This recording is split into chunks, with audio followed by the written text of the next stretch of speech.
මට දැනගන්න ලැබුණා මේ ඉන්දියාවේ මිනිස්සු ලංකාවේ අයට වඩා හොඳයි. ඒගොල්ලන්ට සල්ලි තියෙනවා. ඒගොල්ලොත් එක්ක අපි ආශ්‍රය කරන්න ඕනේ. ඒගොල්ලෝගේ සබඳතා තියාගන්න ඕන කියලා අමුතු මේ ආකල්පයක් ලංකාවේ ගොඩ නැගෙනවා කියලා.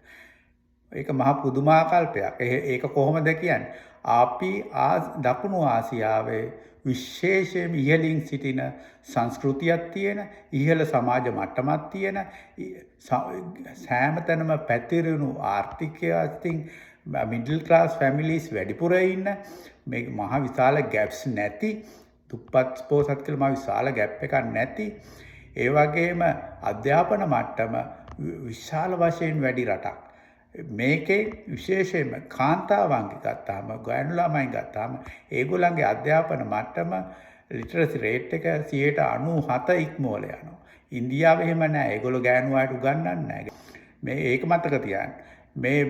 මේ කල්චර් එකද අපි මේ ගන්න හදන්නේ කියලා අපි නිතර හිතන්න ඕනේ. ඒගොල්ලන්ගේ තියෙන අර සල්ලි ඩවුරි මේවා මනි කියන එකේ ඔරියන්ටේෂන් එක හින්දා අපේ රටේ කල්චර් එකේ තියෙන ඊට වඩා අනර්ග තත්ත්වය බුදුරජාණන් වහන්සේ අපිට කිව්වා වෙල්ත් කියන්නේ හෙල්ත් කියන.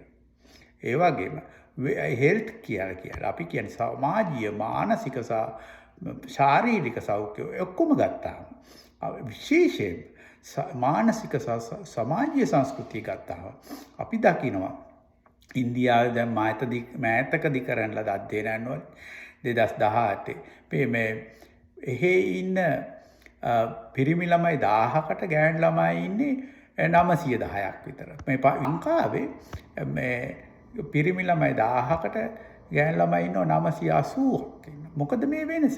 මේ වෙනසට හේතුව වෙලා තියෙන්නේ මේ කාන්තා මරණ. විශේෂයෙන් මේ කාලේ නම් තිබුණේ ඉපදුනෙන් පස්සේ දැන් ඉපදෙන්න ඉස්සෙල්ලා දැනගන්නවා මේ කාන්තාවක් කියලා. ඒගොල්ලෝ කියනවා දැන් ඉන්දියාවේ අර ගෙවයින් ගෙදරට ගිහිල්ලා අල්ට්‍රාසවුන්ඩ් කරනවා. කියනවලු දැන් රුපියල් 100 හරි ඩොලර් මන් දන්නේ යන ගාන මේ 50ක් දීලා 50000ක් ඉතුරු කරගන්න පුළුවන්. ඒ කියන්නේ මොකද්ද මේ? ඒකයි මං කිව්වේ මේකේ පැහැදිලිවම. ඒගොල්ලෝ ඇඩ්වර්ටයිස් කරන්නේ එහෙමයි.